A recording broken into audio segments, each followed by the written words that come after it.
Gold and silver has finally been found on Oak Island. The Lagina crew's hard work has finally paid off, but it leaves one big question. Are these findings part of the legendary treasure, or is Oak Island, known for its hidden riches, about to reveal a golden mystery that could change the Lagina crew's lives forever? Let's dive in and find out. It isn't pure silver, but it does have a bit of lead content. They only left these elements in because they show up really well on scans. What you're looking at here is a William III shilling, silver, same diameter, and it matches the design perfectly. That's a pretty significant find. It was only when the crew partnered with Dumas Contracting Limited that they began to rebuild the centuries-old garden shaft, believed to be the original depository of the long-lost treasure. There were solid reasons to believe that the treasure could be at the bottom of this shaft. First, they had discovered a collapsed secret tunnel just below the shaft, and second, this mysterious tunnel was running west, toward the area known as the Baby Blob. The Baby Blob is a spot that tested extremely high for traces of gold, silver, and other metals. So the next logical step for the team was to begin horizontal probe drilling. They hoped this would finally point them to the treasure's exact location. But instead, they triggered a leak of ocean water, forcing them out of the tunnel. It became clear that they had fallen into an ancient trap, one of the many booby traps littering this island. All their work up to that point was destroyed. They believed they hit the flood tunnel system. And even though this was a major setback, it also confirmed something huge. The science and the traps together now offer real proof that the legends surrounding Oak Island might actually be true. The big goal now is to recover solid pieces of the shaft so they can run dendrochronology on it, tree ring dating, which will give them an accurate age for the structure. The speed and volume of the flooding in the garden shaft, they concluded, could only have been caused deliberately, designed to stop treasure hunters before they could reach what lies beneath. Jack points out that things have started changing all across the island. Their first stop is Lot 5, where they have uncovered a variety of new discoveries and clues. They've found ancient structures no one even knew existed, and artifacts dated from as far back as the 1200s all the way to the 1700s. There have even been coins and tokens uncovered in the area. What's fascinating about these finds is how they keep getting more interesting over time. So now they've got Laird and his team focused on working that area. And with so much evidence pointing to treasure in the money pit, the crew has widened their search across the island, looking for clues to who might have built this whole mystery. The western portion of the island could hold the answers. Lot 5, a 4-acre piece of land, was purchased a few years ago by Rick, Marty, and Craig from the estate of Robert Young. And ever since, it's been a hotbed for new discoveries. All of this has led the team to a list of new suspects, people who might have left the traps, the secrets, and the treasure buried on the island. One of the suspects left behind 4 Roman coins that date back nearly 2,000 years. The team confirms their authenticity, clearly Roman in design. These aren't just old coins. They're absolute proof that someone with Roman origins might have been on the island long before anyone imagined. They also discovered an old barter token that they've connected to the lead cross found in Smith's Cove back in 2017, a cross that has long been associated with the Knights Templar. On top of that, iron tools have been found that link back to Sir William Phipps, a 17th-century English politician. This connection sparked speculation that a full chest of Spanish silver could be buried somewhere in the money pit. These discoveries were made near stone foundations, one rectangular and the other rounded, located close to the shoreline. The archaeologists have been hard at work, uncovering a massive stone structure, much larger than anyone had expected. The importance of these finds has earned the area a special designation, which allows the team to excavate in a way that preserves the archaeological context of the items they find. Through their careful work, they've been able to observe how the shape of the structure varies in size, curvature, and quality of construction. They've noticed that the newer sections have a very deliberate design, pointing toward a long-term project that may have spanned several generations. The theory is that the people responsible for building the money pit might have lived in the area while constructing it. Meanwhile, Gary and Peter head to Lot 4 to sift through the spoils collected around the big feature.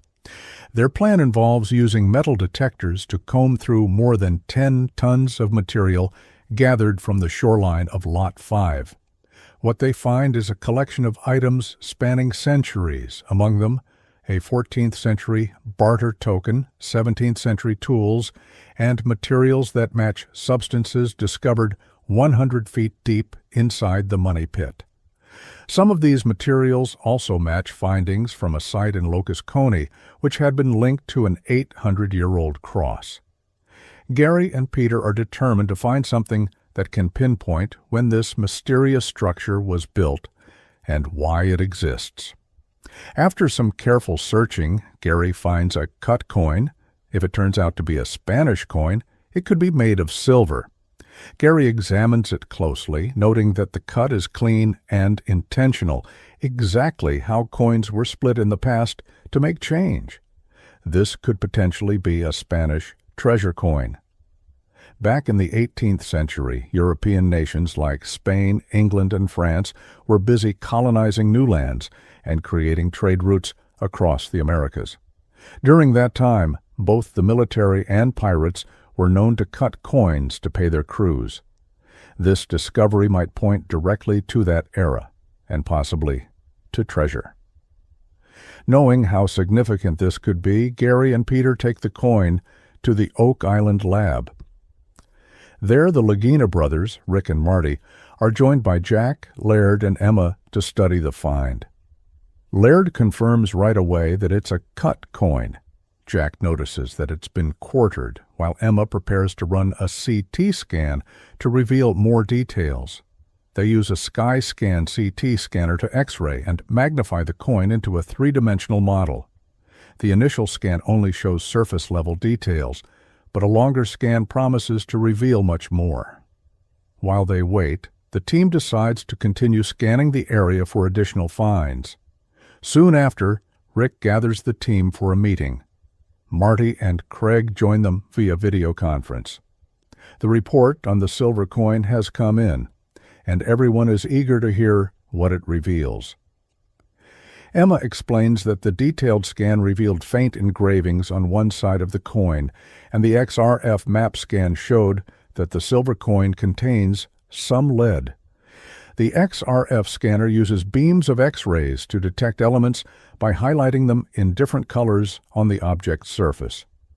Based on these results, the coin is identified as an English shilling from the 1690s. You can even see the ponytail and the two small triangles. It's actually a little ribbon. That's a shocker.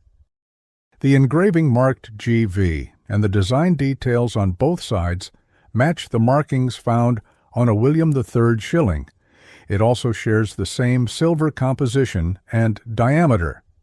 So while this coin isn't a Spanish silver piece, it's still incredibly significant. It proves that the area they were searching in, Lot 5, could have been occupied as far back as the 1600s. Although the team is disappointed that the coin doesn't support the Spanish treasure theory directly, it opens up a new line of thinking. Someone might have been working or hiding something in Lot 5, perhaps a soldier being paid for a service or someone guarding something more valuable. This leads historian Doug Crowell to recall a book he once read about the British military attempting to recover treasure left by Sir William Phipps on Oak Island. The book, titled Oak Island and Its Treasures, tells a gripping story of a covert military operation that took place long ago. According to the book, Sir William Phipps buried a vault of treasure in the Money Pit area. His English allies reportedly tried multiple times in the late 1600s to retrieve it, but all attempts failed.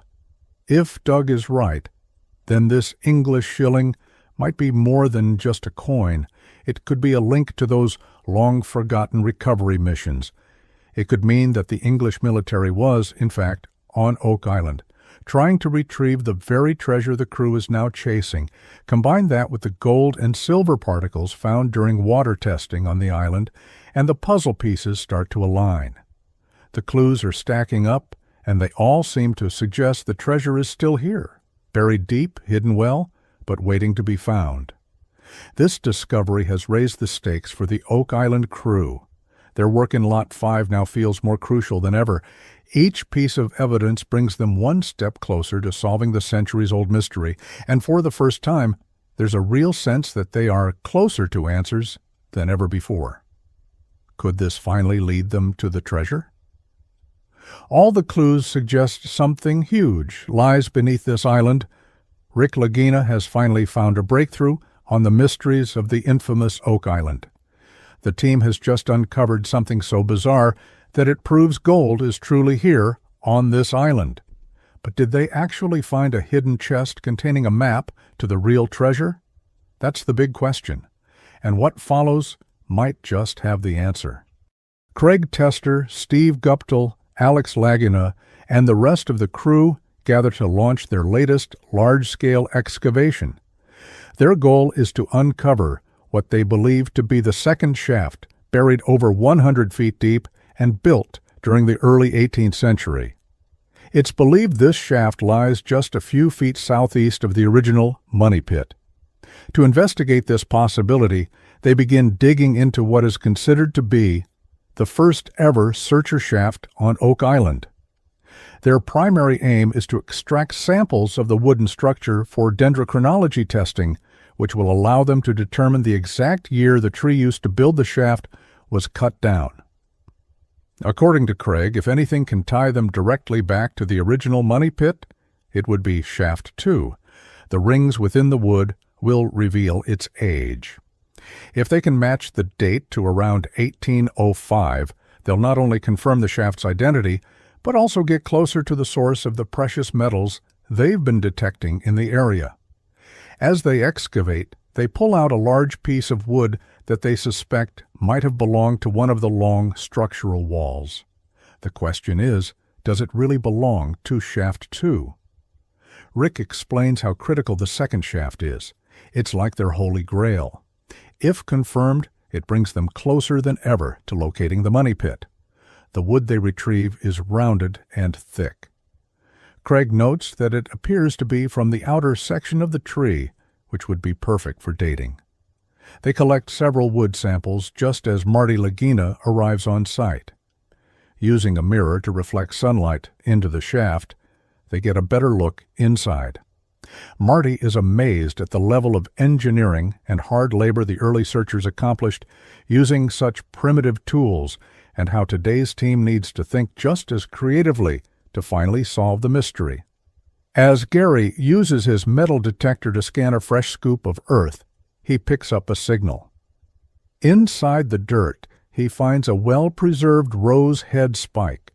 These types of spikes were commonly used in construction between the 1780s and mid-1880s, which could be a key clue linking the shaft to that time period.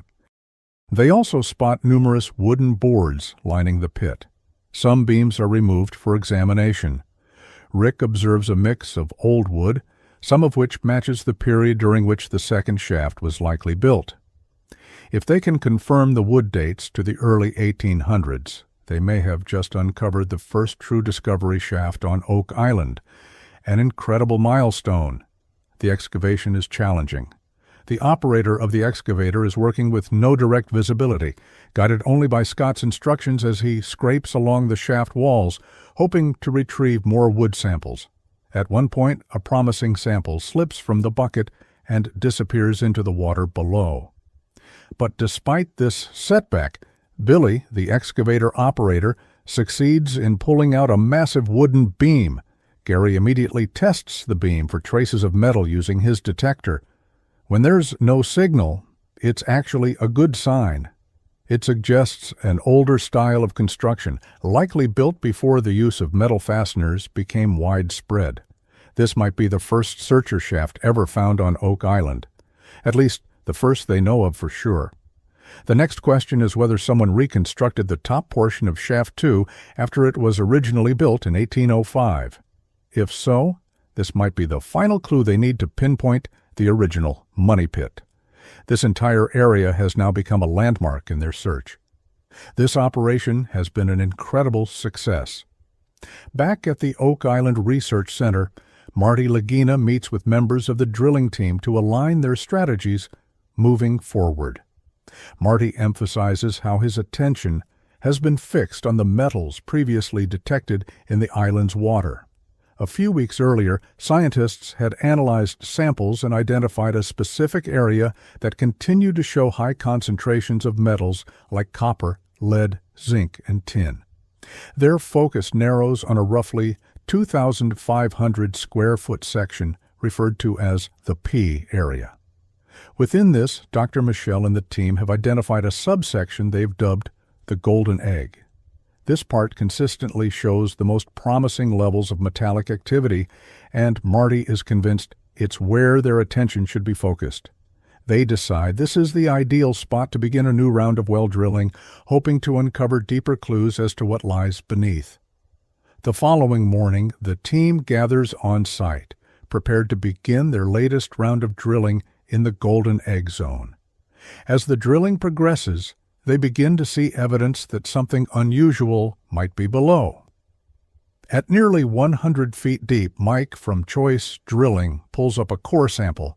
While the top of the sample is soft and lacks any obvious wooden fragments, the absence of wood is seen as a positive sign. It suggests they are nearing the outer edge of a void or a structure rather than drilling through material that might fill it. Marty feels strongly that if something man-made exists down there, this is the place they'll find it.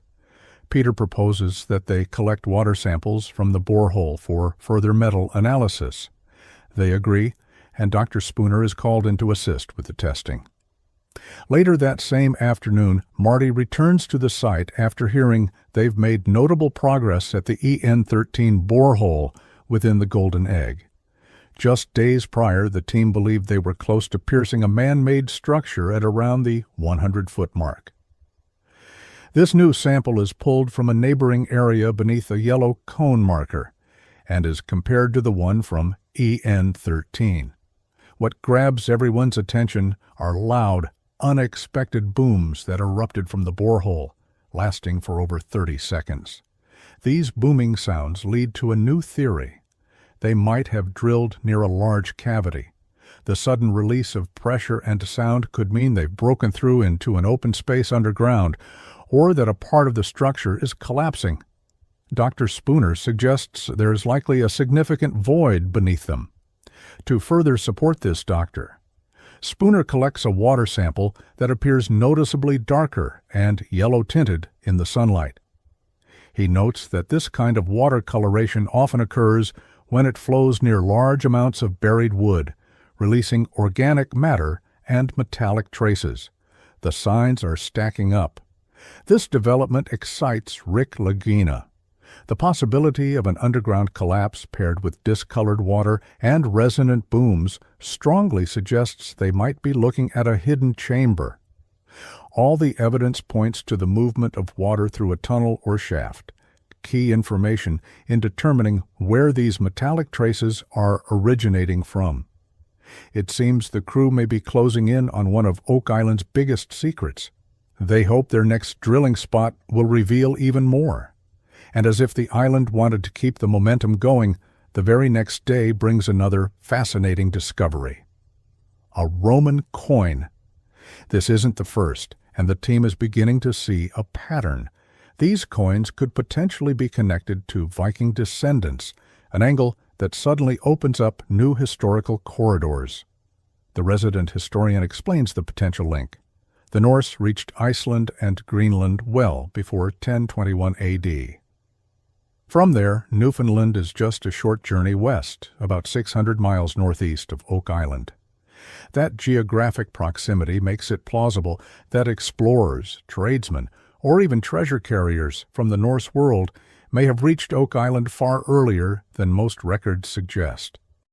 To explore this theory, the crew plans a research expedition to the Viking settlement in Newfoundland, a site recognized by the Canadian government as a National Historic Site. It is, to date, the only confirmed Viking settlement in North America. This place, Los Olmedos, is where their journey for historical clarity will continue. Rick Lagina underscores how critical the descendants of the Norse people are to understanding how Old World artifacts and treasures might have ended up buried on a small island off the coast of Nova Scotia. As the team prepares for their trip, they discuss taking some of their recently found items with them, including a centuries-old arrowhead they believe may share stylistic similarities to Viking craftsmanship. Every artifact might be a puzzle piece waiting for the right context to snap into place. The historian adds another surprising detail. The Viking settlement in Newfoundland was only discovered in the 1960s. Marty laughs at the notion, if such a major historical find was hidden until so recently, who's to say what else might still be uncovered across the region? It opens the possibility that the Vikings, or perhaps even the Knights Templar aligned with them, could have continued beyond Newfoundland, eventually making landfall on Oak Island. According to some, relics found on the island already support this theory. Marty points out that if any significant activity happened on Oak Island around the 1200s or earlier, the list of candidates narrows significantly. Not many groups were known to have the ability or the reason to reach this part of the world. Vikings and their descendants are among the very few who did, and they may not have come alone. The idea that a Templar-Viking connection could have led to a hidden deposit of treasure on the island is gaining traction within the team. With another coin found recently on Lot 5 and the growing pile of historical clues, excitement is building fast. Alex Lagina is especially thrilled about the planned trip to Los Olmedos, even though he'll remain back on Oak Island for now. New perspective and understanding gained from exploring that Viking site could be pivotal in unlocking the long-held secrets of their own island. Each new clue, each artifact, each connection strengthens their determination. And though the treasure has yet to be uncovered, the truth of Oak Island seems just a little closer.